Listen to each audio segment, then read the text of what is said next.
Okay, welcome y'all. You may be tuning in to watch Jen Jackalone, head geek in charge of the Geek Girls Story Salon. But I'm doing a takeover. It's Anna K. Wrenn, and you're going to see the Wrenn here, Wrenn earrings, little on brand Wrenn cup. Anna K. Wrenn sitting down with one of my favorite people. I'm a author of Strange Attractors. You may have seen. Jen did a wonderful interview with me, asked some great questions in our May conversation on Geek Girls Story Salon. But now I get to put Jen in the hot seat. And you know that I can put people in the hot seat. I'm a retired professor. I'm used to doing that.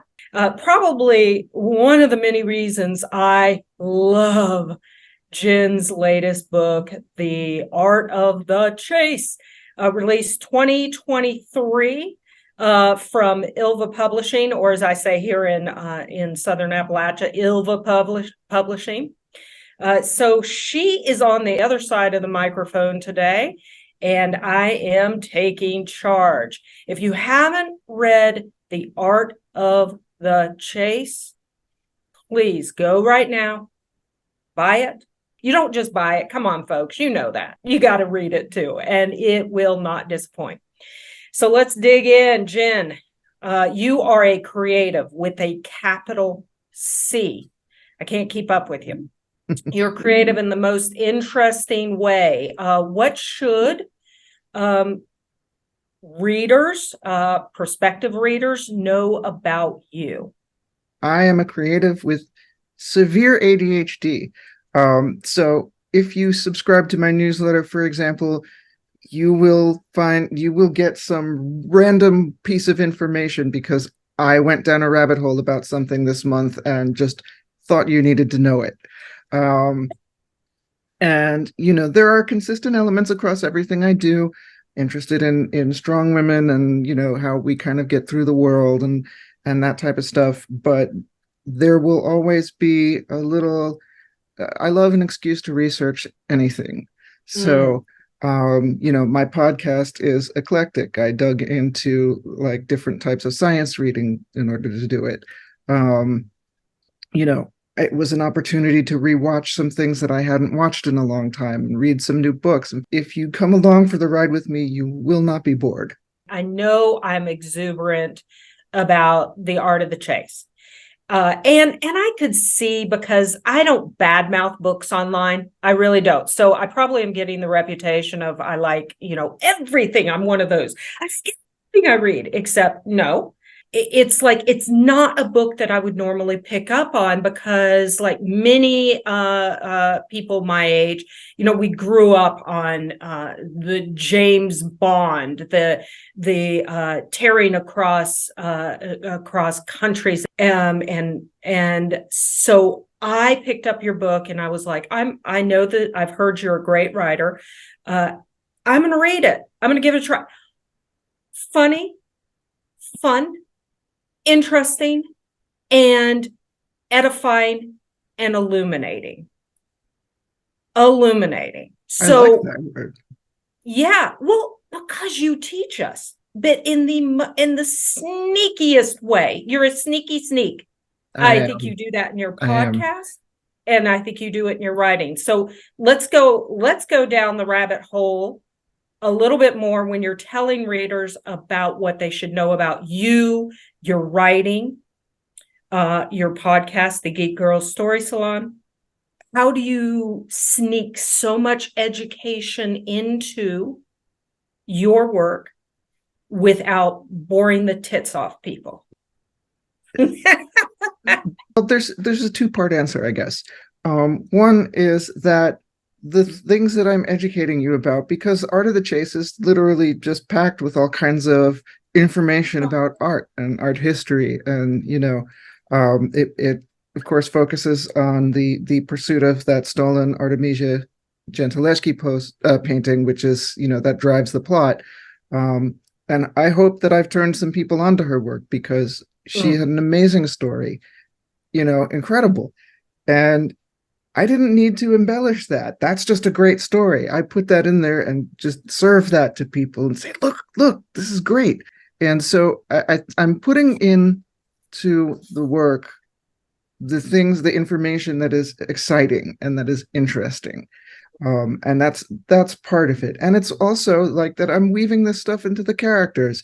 My characters they're smart, they're literate, they love art. When you make it part of the air that you breathe or the water that you swim in, and then you just tell a good story, like it's that's what I'm didactic, but I'm sneaky about it, So basically. you infuse it's a lot like teas.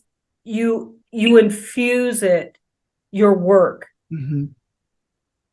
Yeah, absolutely. You mentioned you love to go down the rabbit hole. Give us a sneak peek, a behind the scenes. What have you gone down the rabbit hole about recently that Oh. may surprise people? It was Thanksgiving, and the TV they were showing President Biden pardoning the turkeys the way, this tradition has been since I could remember. And I thought, this is really weird. Why do we do this? Because in the 40s, the turkey lobby started presenting the president's family with a live turkey for Thanksgiving. And it was like a press event, and the turkey was like wearing a little tag that said, I hope I'm yummy, Mr. President, or whatever it said. And so they did this with Kennedy, and he just thought, this is really weird. And so Kennedy sort of spontaneously decided, you know what? I'm pardoning this turkey. We're going to let this guy grow a little more. And that has been the practice ever since. And people loved it. So that's what we do now. I love it. Thank you so much. And we're going to continue to talk about you going down the rabbit hole and how you infuse your work with all little these tiny bits that you give people that are easy to digest. So by the time people are done with something of yours, a podcast or the art of the chase, for example, they have learned more than they ever realized that they would learn. So let's continue. I want to have some fun here. I want us to talk speed dating. Okay. Now, readers are just on, I feel for readers because I know you're one, I'm an avid reader. And I do feel like sometimes I'm walking into this huge speed dating event.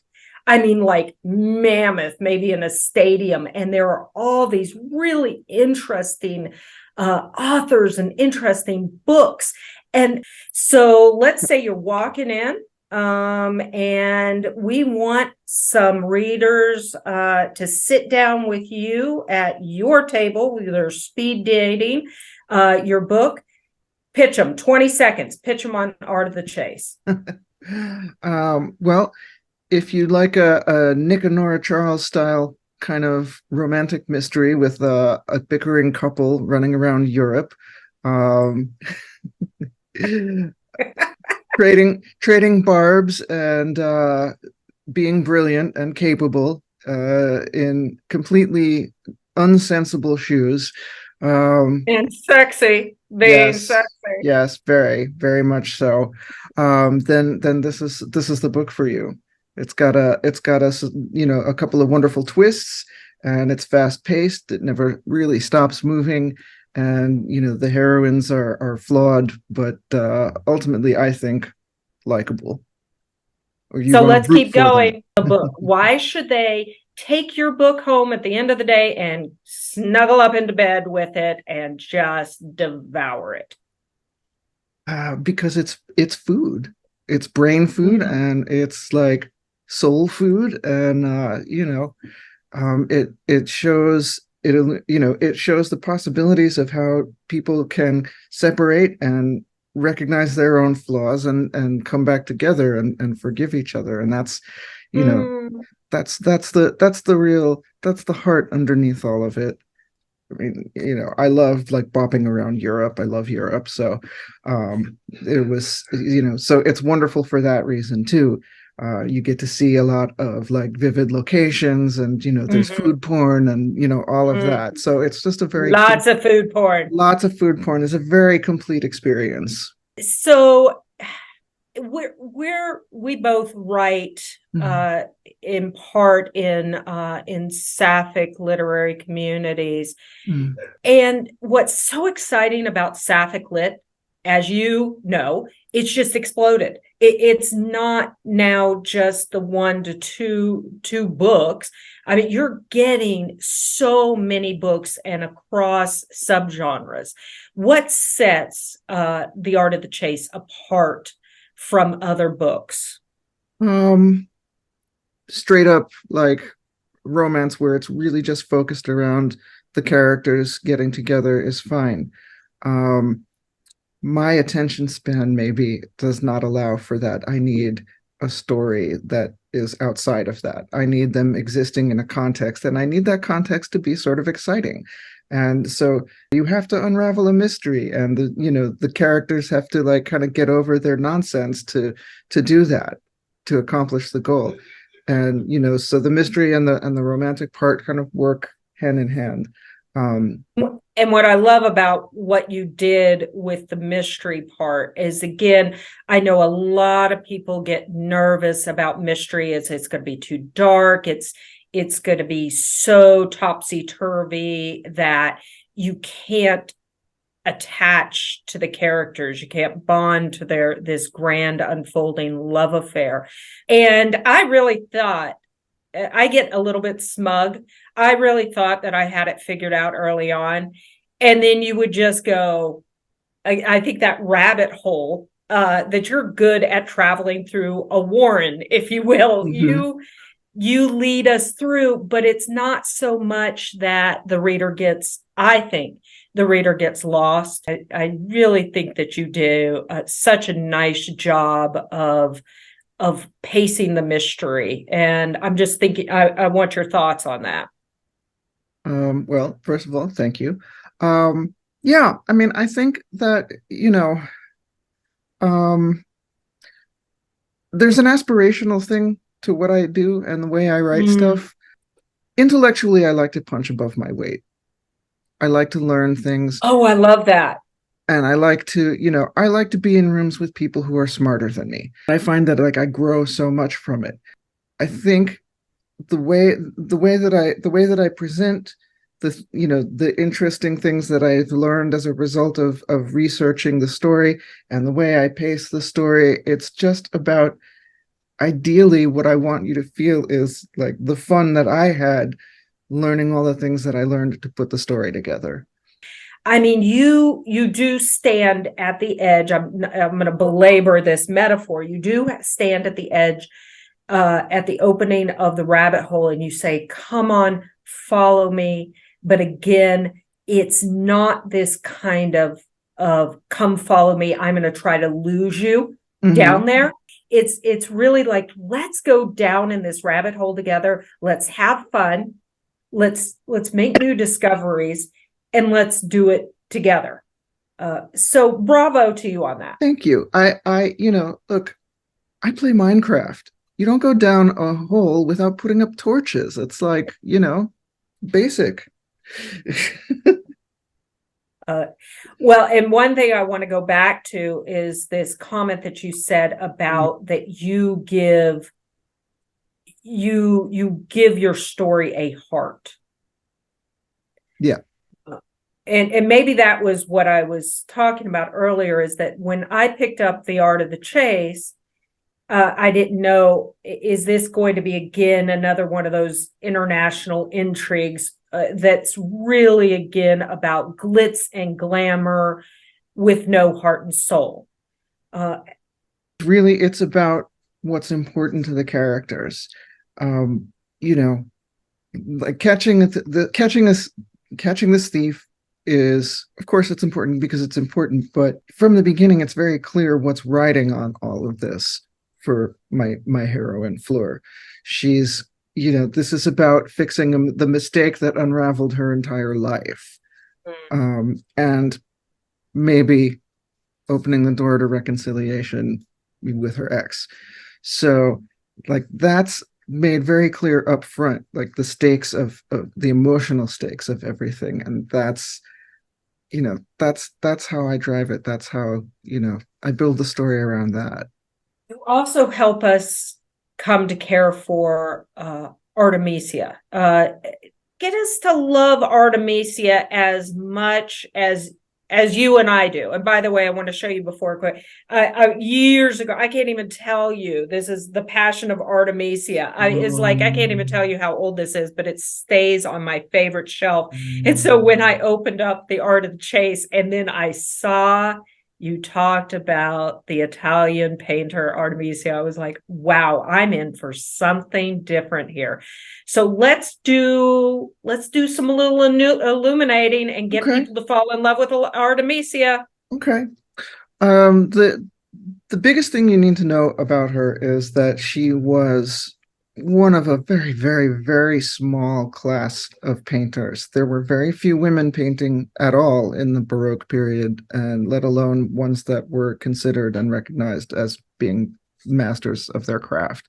Her father was a famous painter, and she learned in his workshop. And she took a lot there have been many, many renditions of a lot of the things that she painted, because at the time you worked for patrons, and so you painted what the patrons wanted, and usually those were scenes from biblical or mythology, or the apocrypha or whatever. But what differentiated her was the way she painted these scenes and the way she painted women. The painting Susanna and the Elders, which is, again, the one that drives the action, which she is a scene she painted multiple times. She painted it 3 or 4 times, always at a very, very large scale. And it essentially, it's a depiction of a sexual harassment. But the way it's Most of notable, us have no understanding of no, what. no, No clue. yeah. But what's interesting or what's different about it is that if you look at other portrayals of that scene, by other painters, male painters, from that time, Susanna almost kind of looks like she's inviting it. I mean, there's one like Dutch rendition that was particularly like, Jesus, that doesn't look like she's being harassed. Mhm. Um, you know, where you know where her rendition is, the elders look creepy and are leering and have an aggressive posture, and she's defending herself and looking horrified, and it's appropriate. It's what that should look like. um and that was revolutionary for the time. People just weren't doing that. And all her women were just, or nearly all of them were just furious and um capable. And she did a series actually on Judith killing My Holofernes. favorite. Yes, That was where I fell in love. yes, Artist who paints a lady and her maid beheading someone and makes it beautiful. And then, like yes. you said, Susanna and the Elders, of this, come on, folks, this shifting of POV, just this taking of the woman it was asking for, and now shifting of the POV Mhm. to her perspective of going, God, you creepsters, get away from me. Yeah, Brilliant. yeah. Well, I mean, she was raped by a friend of her father's when she was 16. Mm. And um you know a lot of the time that would never have ended up in court, and she insisted and took it to court, and they put her through thumb screws to make sure she was telling the truth about it, and literal actual thumb screws, which, in case you didn't know, really hurts. It's very painful. So this is, and this was reflected in her art. Um, Even her self portraits, a lot of them, she's just staring directly out of the canvas at you, which again is super unusual for the time. Like, women just weren't painted that way. Well, and what's again going back to that initial comment that you give us at this art history lesson in such a way that is fascinating, but you don't bog us down. I can't remember the exact quote from Renata. I have it highlighted of that Artemisia rises from this rape to paint with such intensity. And that's what I think you do so well, is that you touch on the reality of your pro tags, the reality of the art, but you don't bog readers down, and you certainly don't layer this kind of emotionality on them as much. So, why do you do that? Why do I do that? Why do you touch tough subjects and then lift back off again? Because they're there, and you need to, you know, you need to have the awareness of them. Like, those are the things that color us as people and color the way we live. But most of the time in our day to day, we don't dwell in those places. We just, are living, and they're sort of there in the background, like coloring our perceptions or influencing our decisions. And so I mean, for me, that's the most realistic handling of it that, that I can think of. I mean, like, I loved your book. I loved Strange Attractors. I got very excited when I saw that, someone had written, a fiction about chaos theory. Chaos theory. Because I became fascinated with that subject about maybe 2 years ago. And I appreciate that you're able to sort of get in these dark places and just kind of be in them. I can't. I have a subject in mind for a novel, but I think it would need to be very dark, and I'm not sure I can do it. But see, I like what you do. We got a mutual admiration going on it. But seriously, it's and even the research backs me up on this, is that use of well-timed humor and humanity to zero in on these painful moments. And we're going to talk about your pro tags in just a second, because they are flawed. They are complex. And you zoom in and you don't flinch, but you don't linger. You don't make it suffering porn. You will touch it, you will, and then somehow you make this well-timed humor or wink, or get on with living. And so I just wanted to urge the readers that when you hear about Artemisia and you hear about rape and you hear about the sexism and misogyny, you're not getting this heavy story where Jen is just constantly hitting you over the head with the art of the chase. It is one of the least pretentious books about art I have ever read. And funny too. I do heavy subjects with a light touch. You do. So if you were an international art thief, which painting of Artemisia's would you steal, and why? One of the head paintings. Sister, you and I both would be caught like after hours with our hands all over that, trying to steal that. So either the self-portrait or the head one, and I think why, because it's amazing. Just, this woman decides, okay, I'm gonna free my people from the, grasp of this Assyrian king, so I'm gonna seduce my way into his room and then cut his head off. You're welcome. While talking about this, so that's the kind of climate temperature that you're going to get in Art of the Chase. So let's talk about your pro tags. I'm in love with them. Okay. I want everybody else to fall in love with him. So tell us about your two central pro tags. And this is a second chance, a second chance romance with some international intrigue. So tell us about your pro tags. Well, the entire thing is told from the point of view of Fleur van Beekhoff, who is a Dutch art detective living in Amsterdam. She's extremely cool, capable, really knows her Mm, job. Before she mm. had, before this one thief got away from her, she had essentially a perfect record.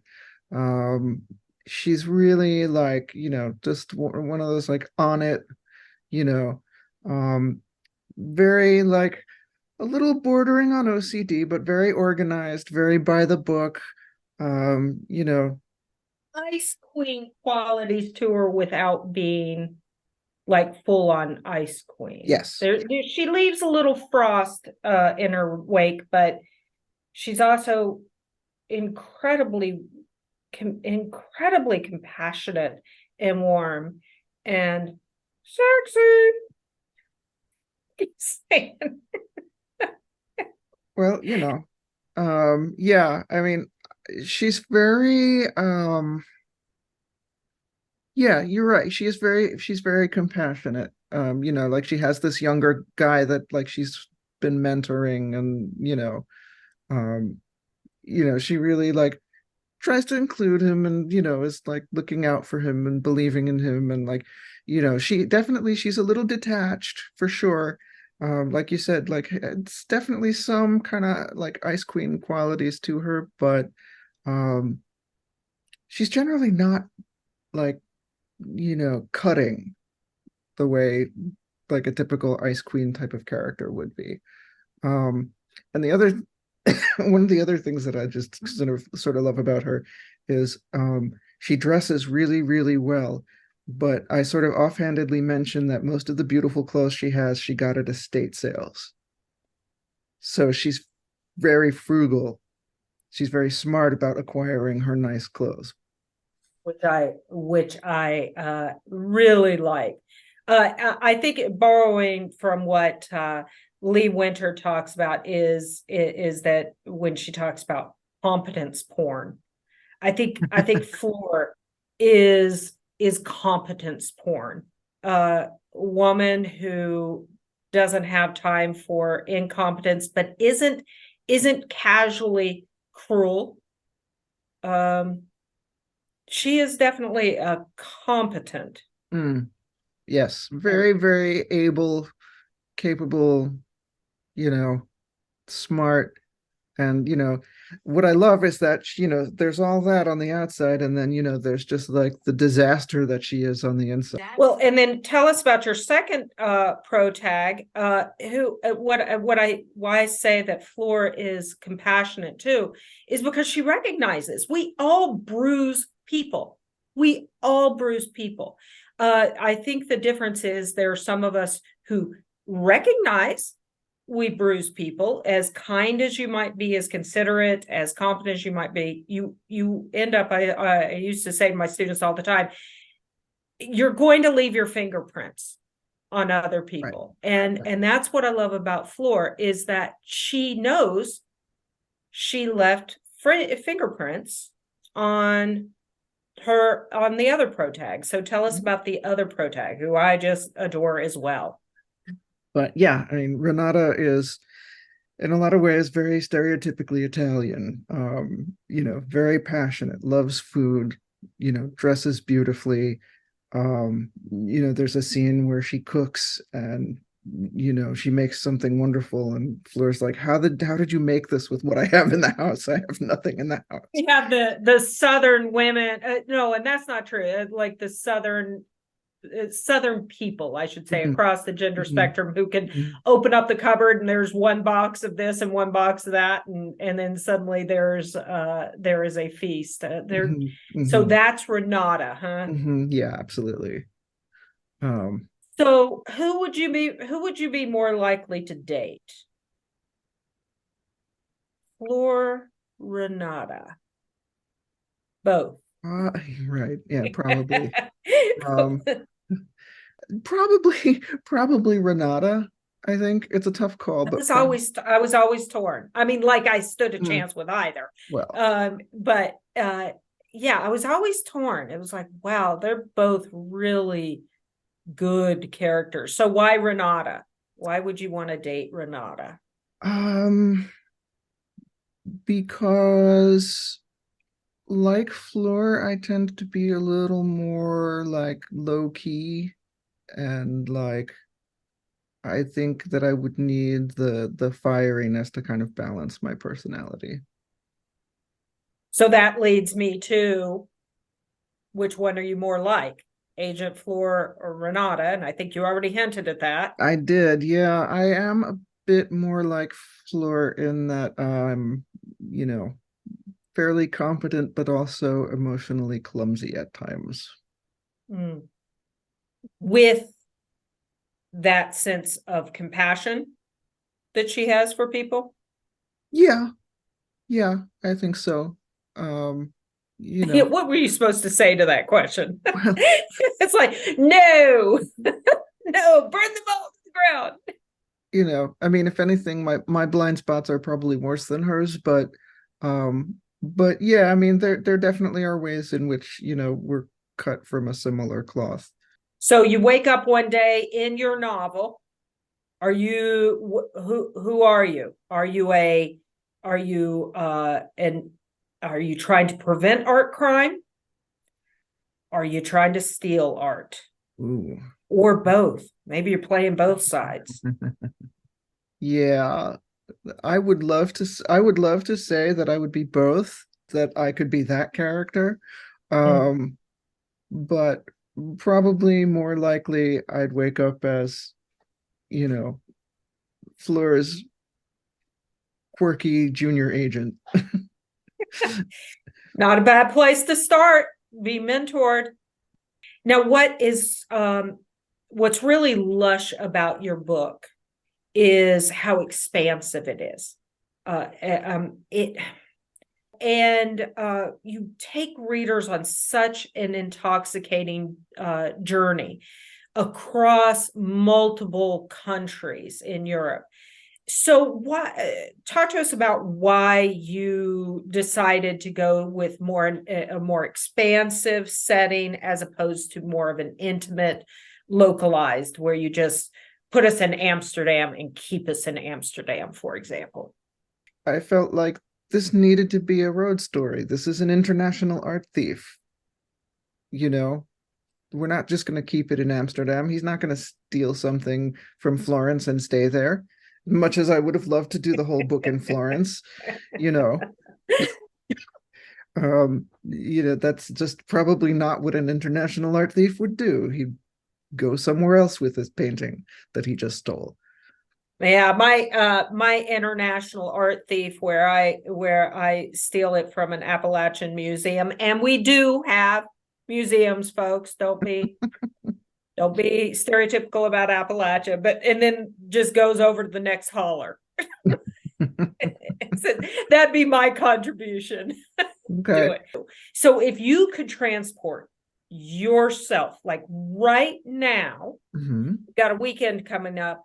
If you Okay. could transport yourself to one place that Flora and Renata are in Art of the Chase, where would you go? I Paris. mean, you can share like that. Paris. Paris. Why? Because it's Paris. Okay. But what is um, it about well, Paris? Because some people just really don't particularly it's a rhythm, it's a music mhm. that some people absorb, and then other people just say this is not for me. So I've been once, and just came away feeling that I didn't see enough of it. Um, if you've been to Paris, it's like every last inch of the place was designed with aesthetic considerations in mind. nice. Like from the entrances to the metro, which are all like these beautiful, like Art Nouveau kind of elaborately Mhm. sculpted iron things, to like the color of the uniforms the street sweepers wear. Um, every last little thing seems to have been considered for its aesthetic value. Um, and it's really something to just be surrounded by that. Mm. So you've already got us falling in love with Paris. If we haven't already been in love with Paris, pick another place that uh another setting covered in your book. Help us fall in love with that setting too. Oh, okay. Well, I think Florence would be next. Mm, Because again, it's just so beautiful, and it's again like Paris, it drips with history. mm, Um, just there are, and it's an odd sort of patchwork. There are spots in it that are kind of stern, and a lot of the museums that are part of the Uffizi Gallery chain of museums are these mhm. very stern because they were fortresses. Napoleon had a fortress So you there. mean like when you're using this beautiful word stern, you're Yes, talking about the architecture the is stern? architecture. Yes, Okay. yes. Okay. But then, I mean, Florence is on my bucket list because there are, just for the museums alone, What would you see first? Huh? David, Michelangelo's David, and Michelangelo's slaves. Um, I went through a period of obsession with Michelangelo. I have forgotten more about him than most people ever bother to learn. I've read his poetry.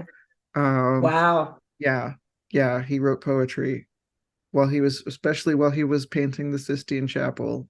He wrote uh, he wrote poetry about how much he hated painting the Sistine Chapel. Isn't that interesting? Yeah.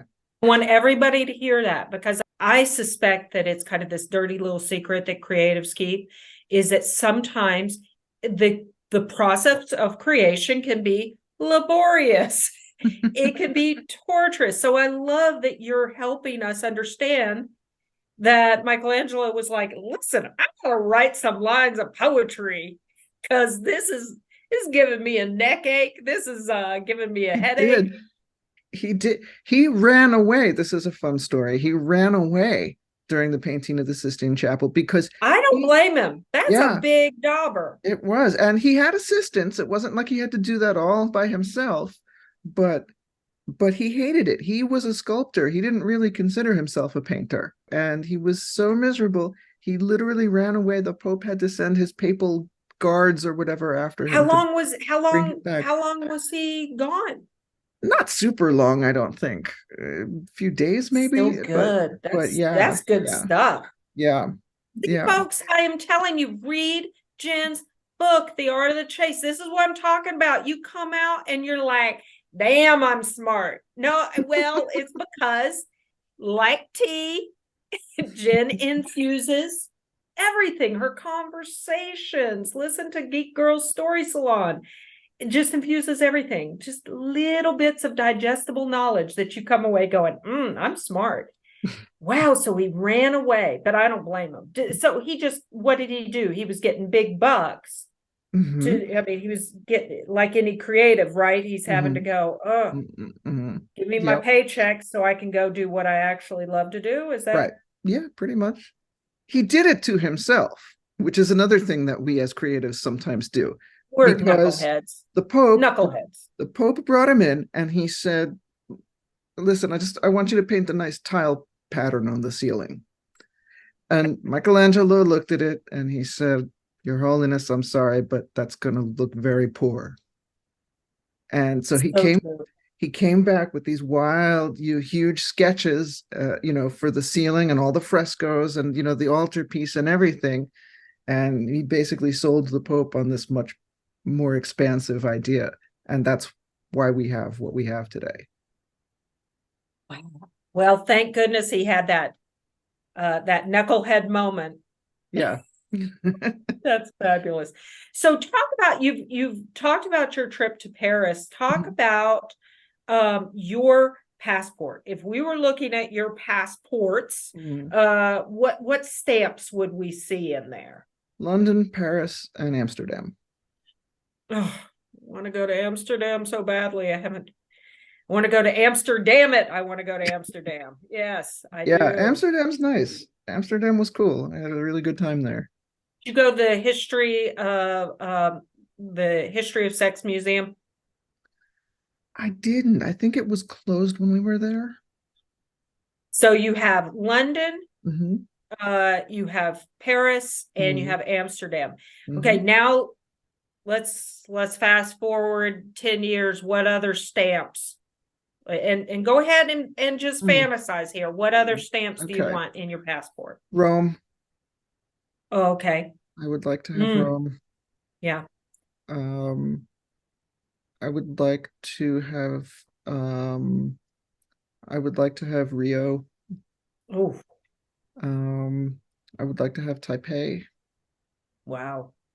Yeah, yeah. And And if money were no constraint, or you oh had no other God, obstacles, where how wouldn't I? often would you travel? Oh, as often as I could.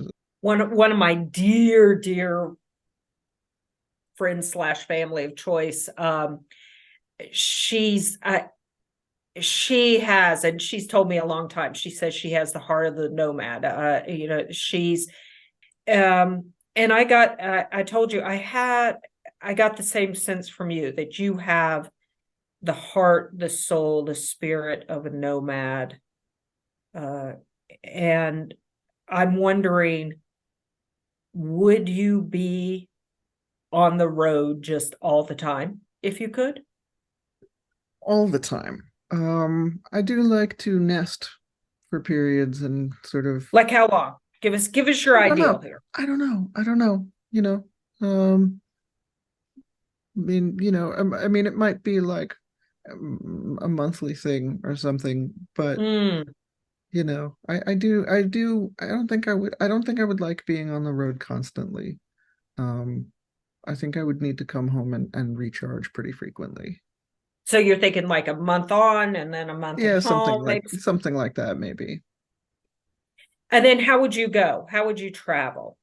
Did you Hmm. drive? No, no, You haven't no. We driven in any of the places that I you have not. visited? No, it was all train, trolley, bus, foot. That was our means of getting around. And tube. The subway in Paris is quite nice. Mm, nice. Okay, so we want a sexy international romp. We want a trip to, across Europe. Which of your characters? But we want it sexy. We want a really fun, sexy time. Which of your characters Oh, do we want as our travel companion? okay. Well, see, here's the thing.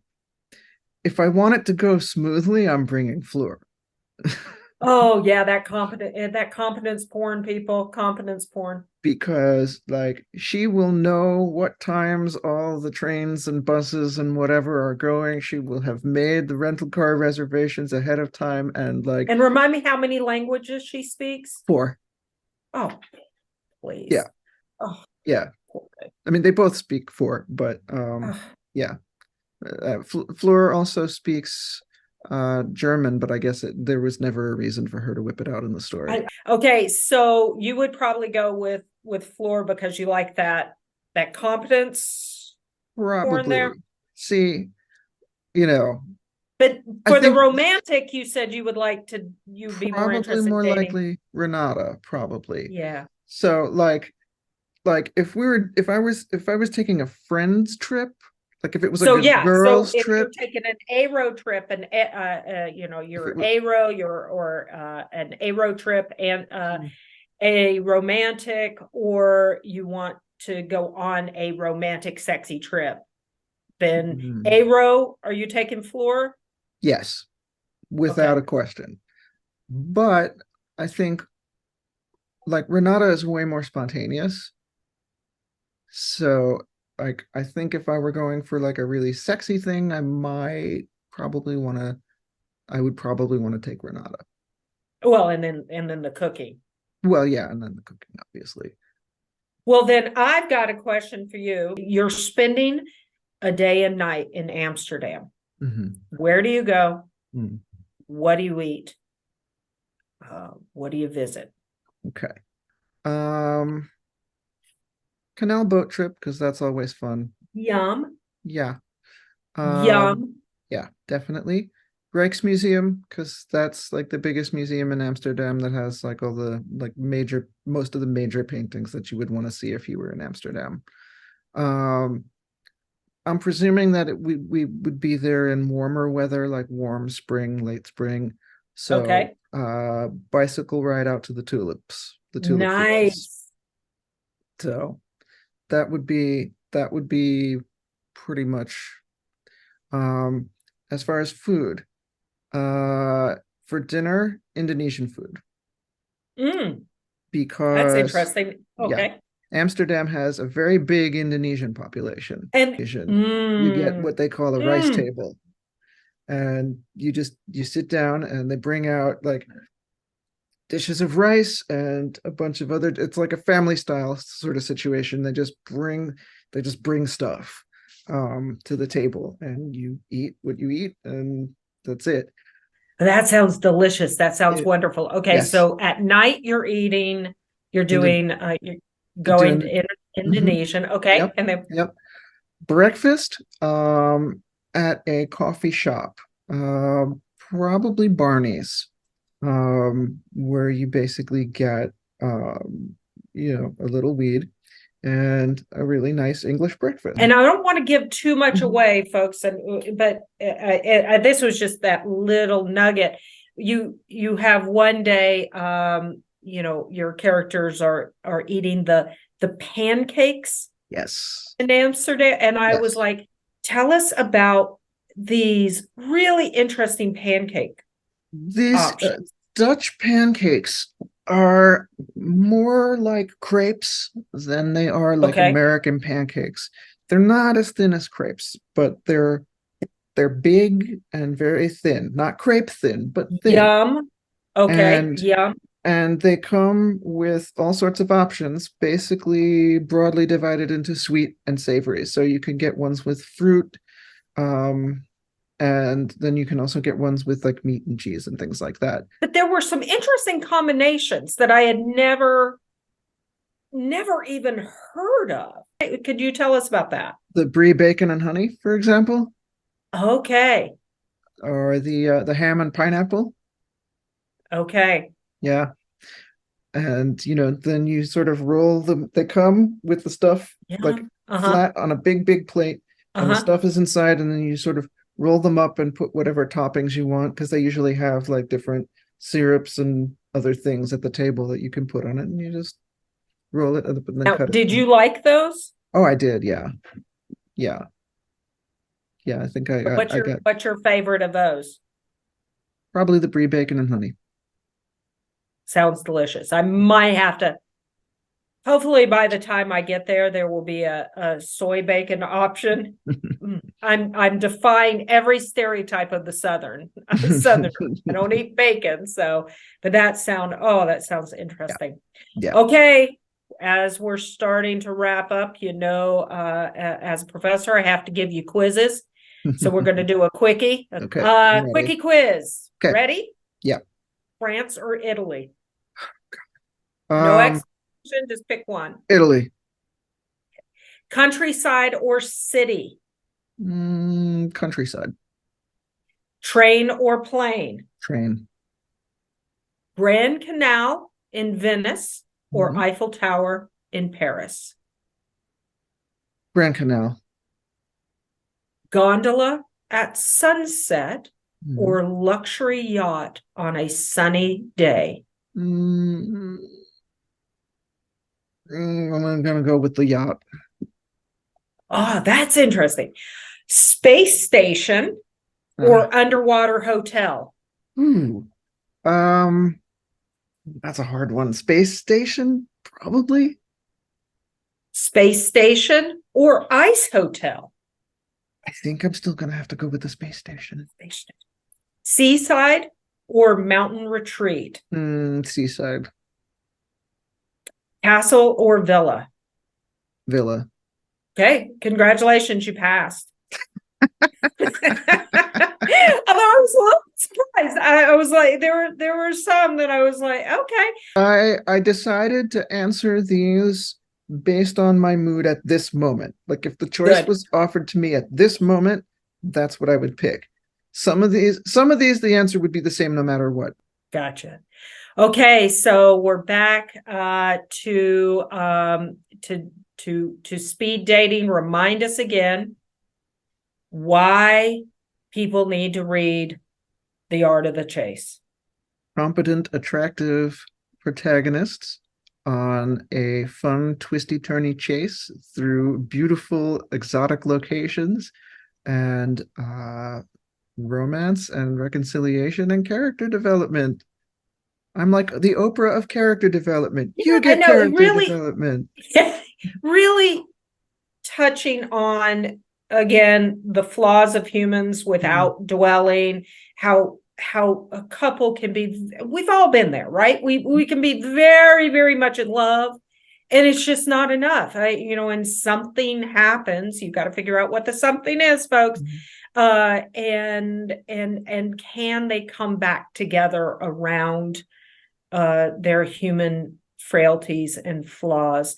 What else should we know that we didn't cover here today? That you should definitely get on my mailing list if you want your monthly dose of random rabbit hole information that I will come crawling out with, holding between my teeth. And does that, and then what do we need to know about the Geek Girls Story Salon? You've really had some amazing guests I and have. conversations. I have. I have been very, very lucky with that. We just wrapped the first season. The last guest of the season was Belinda Bromelo from Hulu's The Great. Yeah. But yeah, and so in between, before we begin season 2, which is some months off, there is still going to be Geek Girls related content. There's going to be character poetry. Yep. You get these actors reading. Talk to people about that. I've seen it. Talk to people what that is. That's so fun and unexpected. You get some amazing actors to stop what they're doing. I've been very poetry. Very, very lucky with that. This started actually with a poem that I write because I, swim in a lot of fandom waters. But I'd written a poem for the character of Rafi, played by Michelle Hurd in the Star Trek Picard series. And I was really happy with it. And I thought, like cameo is a thing. So I wonder if I sent it to her, if I asked her if she would read it like as a cameo. So she said yes. And like it was like what I imagine it is like having your first hit of like crack or something. It was like, oh my God, like I wrote these words for this character and now there they are and they're reading my words.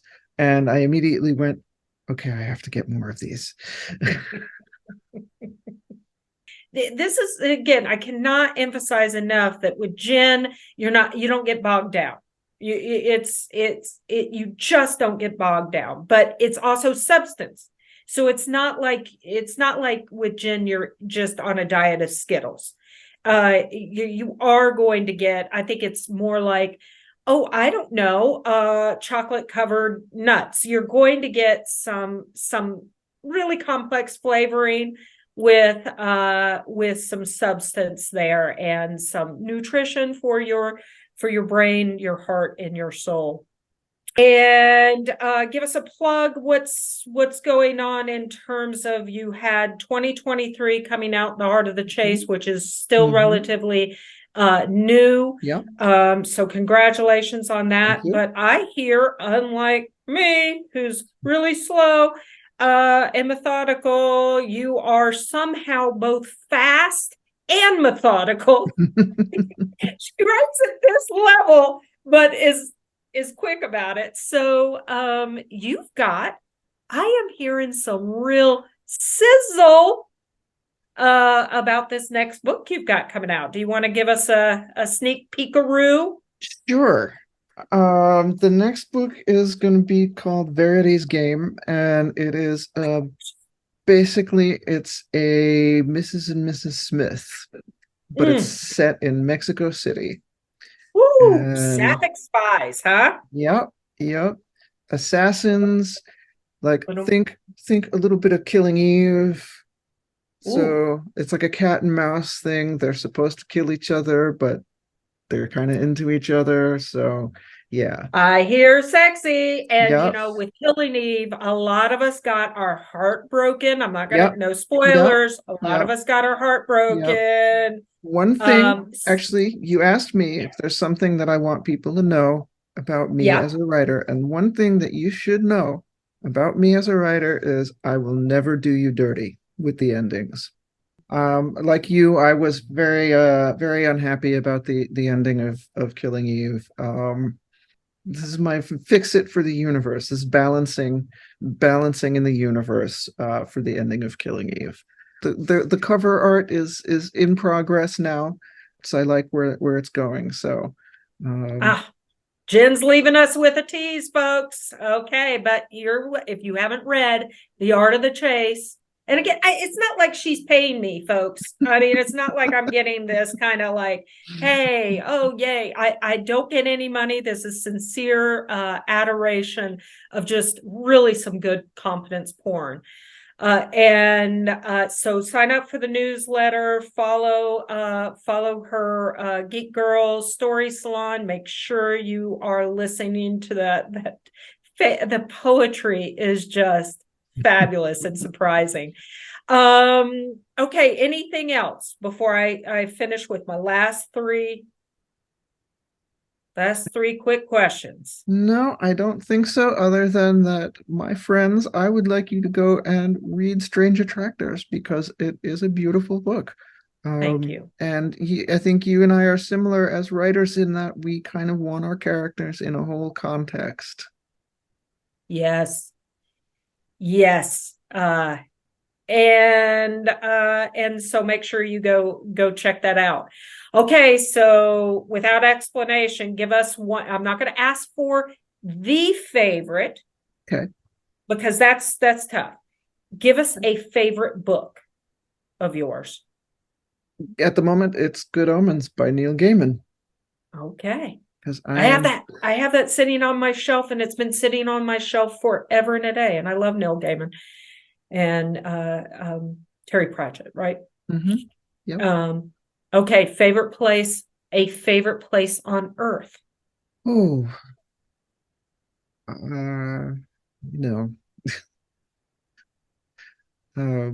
mean, not to be redundant, but Paris.